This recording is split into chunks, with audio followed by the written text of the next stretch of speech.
ಎಲ್ಲರಿಗೂ ನಮಸ್ಕಾರ. ಇವತ್ತು ನಾವು ಒಂದು ಬಹಳ ಸೂಕ್ಷ್ಮವಾದ ಮತ್ತೆ ಆತಂಕಕಾರಿ ವಿಷಯದ ಬಗ್ಗೆ ಮಾತಾಡ್ತಾ ಇದ್ದೀವಿ. ಕೇರಳದ ನರ್ಸ್ ನಿಮಿಷಾ ಪ್ರಿಯಾ ಅವರ ಕೇಸ್. ಹೌದು, 2008ರಲ್ಲಿ ಯಮೆನ್ಗೆ ಹೋದವರು ಇವ್ರು, ಒಂದು ಒಳ್ಳೆ ಜೀವನ ಕಟ್ಕೊಳ್ಳೋಕೆ. ಆದ್ರೆ ಇವತ್ತು ಪರಿಸ್ಥಿತಿ ಸಂಪೂರ್ಣ ಬೇರೆ. ಅವರು ಮರಣದಂಡನೆ ಶಿಕ್ಷೆ ಎದುರಿಸ್ತಿದ್ದಾರೆ. ಇದು ನಿಜಕ್ಕೂ ಒಂದು ದುರಂತ. ಅಂದ್ರೆ ಅಲ್ಲಿ ಯಾಕೆ ಹೀಗಾಯ್ತು, ಏನಾಯ್ತು ಅನ್ನೋದನ್ನ ಸ್ವಲ್ಪ ನೋಡ್ಬೇಕಾಗತ್ತೆ. ಖಂಡಿತ. 2015ರಲ್ಲಿ ಅವರು ಸ್ವಂತ ಕ್ಲಿನಿಕ್ ಶುರು ಮಾಡೋಕೆ ಅಂತ ಯೋಚಿಸ್ತಾರೆ. ಹೌದು. ಆದ್ರೆ ಯೆಮೆನ್ನಲ್ಲಿ ಹೇಗೆ ಅಂದ್ರೆ ಹೊರಗಿನವರು ನೇರವಾಗಿ ಬಿಸ್ನೆಸ್ ಮಾಲೀಕರಾಗೋಕ್ಕಾಗಲ್ಲ. ಓ ಹಾಗಾ? ಹೌದು.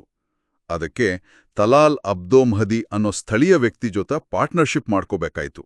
ಇದು ಸಾಮಾನ್ಯ ಅಲ್ವಾ ವಿದೇಶದಲ್ಲಿ ಬಿಸ್ನೆಸ್ ಮಾಡುವಾಗ ಈ ತರ ಪಾಲುದಾರಿಕೆ? ಹೌದು, ಸಾಮಾನ್ಯನೇ.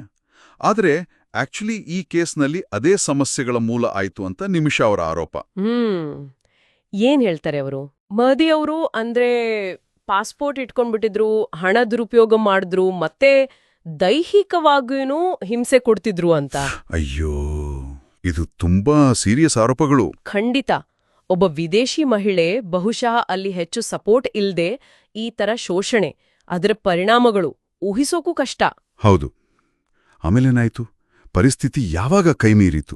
ಅದು ಜುಲೈ 2017ರಲ್ಲಿ ಹೇಗಾದ್ರೂ ಪಾಸ್ಪೋರ್ಟ್ ವಾಪಸ್ ತಗೋಬೇಕು ಅನ್ನೋ ಒಂಥರ ಹತಾಶೆಯಲ್ಲಿ ಮಹದಿಗೆ ನಿದ್ದೆ ಬರುವ ಔಷಧಿ ಕೊಟ್ಟಿದ್ದಾರೆ. ಓಕೆ. ಆದರೆ ಡೋಸೇಜ್ ಸ್ವಲ್ಪ ಹೆಚ್ಚಾಗಿ ಆತ ತೀರ್ಕೊಂಡಿದ್ದಾರೆ. ಓ, ಇದು ಆಕ್ಸಿಡೆಂಟ್ ಅಂತಾನಾ ಅಥವಾ? ಅದೇ ಕೋರ್ಟಲ್ಲಿ ಮುಖ್ಯ ಪ್ರಶ್ನೆ ಆಗಿದ್ದು. ಆಮೇಲೆ ನಡೆದ ಘಟನೆ ಅಂದ್ರೆ ಹೆದರ್ಕೊಂಡು ಸಹೋದ್ಯೋಗಿ ಜೊತೆ ಸೇರಿ ದೇಹವನ್ನು ಮರೆಮಾಚೋಕೆ ಪ್ರಯತ್ನ ಪಟ್ಟಿದ್ದು. ಅದು ಪರಿಸ್ಥಿತಿಯನ್ನ ಇನ್ನಷ್ಟು ಜಟಿಲಗೊಳಿಸಿರಬೇಕು. ಹೌದು. ಅವರಲ್ಲಿದ್ದ ಭಯ, ಆತಂಕವನ್ನ ಅದು ತೋರಿಸುತ್ತೆ. ಯೆಮೆನಿನ ನ್ಯಾಯಾಂಗ ವ್ಯವಸ್ಥೆ, ಒಬ್ಬ ವಿದೇಶಿಗೆ ಇರೋ ಒತ್ತಡಗಳು.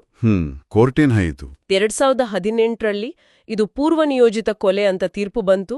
ಮರಣದಂಡನೆ ಶಿಕ್ಷೆ ವಿಧಿಸಿದ್ರು. ಆಮೇಲೆ ಅಪೀಲ್ಸ್? ಹೌದು, ತುಂಬಾ ಅಪೀಲ್ ಮಾಡಿದ್ರು. ಆದ್ರೆ ನವೆಂಬರ್ 2023ರಲ್ಲಿ ಅಲ್ಲಿನ ಸುಪ್ರೀಂ ಜುಡಿಷಿಯಲ್ ಕೌನ್ಸಿಲ್ ಅಂದ್ರೆ ಅತ್ಯುನ್ನತ ನ್ಯಾಯಾಲಯ ಶಿಕ್ಷೆಯನ್ನ ಖಾಯಂ ಮಾಡಿದೆ. ಈಗ ಶಿಕ್ಷೆ ಜಾರಿಗೆ ಡೇಟ್ ಕೂಡ ಫಿಕ್ಸ್ ಆಗಿದೆಯಾ? ಹೌದು, ಜುಲೈ 16, 2025 ಅಂತ ನಿಗದಿಯಾಗಿದೆ. ಅದಕ್ಕೀಗ ಎಲ್ಲರಲ್ಲೂ ಆತಂಕ ಹೆಚ್ಚಾಗಿದೆ. ಇದು ನಿಜಕ್ಕೂ ಚಿಂತಾಜನಕ. ಹಾಗಿದ್ರೆ ಇನ್ಯಾವ ದಾರಿನೂ ಇಲ್ವಾ? ಕಾನೂನು ಹೋರಾಟದ ದಾರಿಗಳು ಬಹುತೇಕ ಮುಗಿದಿವೆ ಅಂತಾನೆ ಹೇಳ್ಬೋದು. ಈಗ ಒಂದೇ ಒಂದು ಆಶಾಕಿರಣ ಇರೋದು, ಅದು ಕ್ಷಮಾದಾನ. ಕ್ಷಮಾದಾನ ಅಂದ್ರೆ?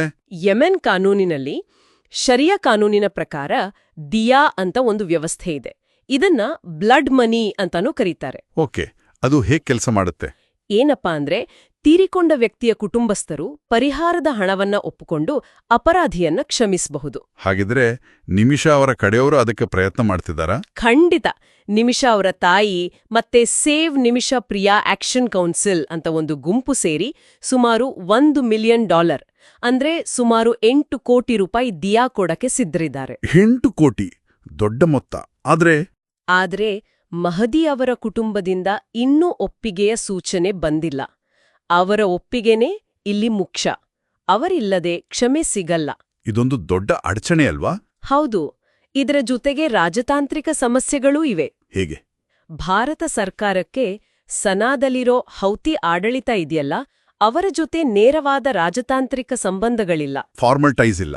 ಓಹೋ, ಹಾಗಾದ್ರೆ ಮಾತುಕತೆ ನಡೆಸೋದು ಕಷ್ಟ. ಹೌದು. ಅನೌಪಚಾರಿಕವಾಗಿ ಬೇರೆ ದಾರಿಗಳಿಗೆ ಪ್ರಯತ್ನಗಳು ನಡೀತಿದೆ.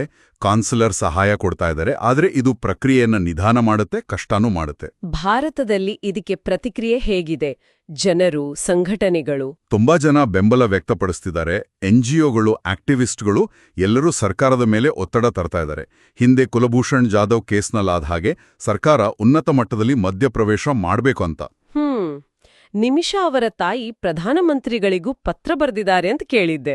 ಹೌದು, ಬರೆದಿದ್ದಾರೆ. ಎಲ್ಲ ಪ್ರಯತ್ನಗಳು ನಡೀತಿದೆ. ಆದ್ರೆ ಸಮಯ ಬಹಳ ಕಡಿಮೆ ಇದೆ. ಹೌದು, ಜುಲೈ 16 ಹತ್ರ ಬರ್ತಿದೆ. ಕ್ಷಮಾದಾನ ಸಿಗುತ್ತಾ? ಏನಾದ್ರೂ ಪವಾಡ ನಡೆಯುತ್ತಾ? ಕಾದು ನೋಡ್ಬೇಕು. ಎಲ್ಲರ ಪ್ರಾರ್ಥನೆ ಅದೇ ಆಗಿದೆ. ನಿಜ.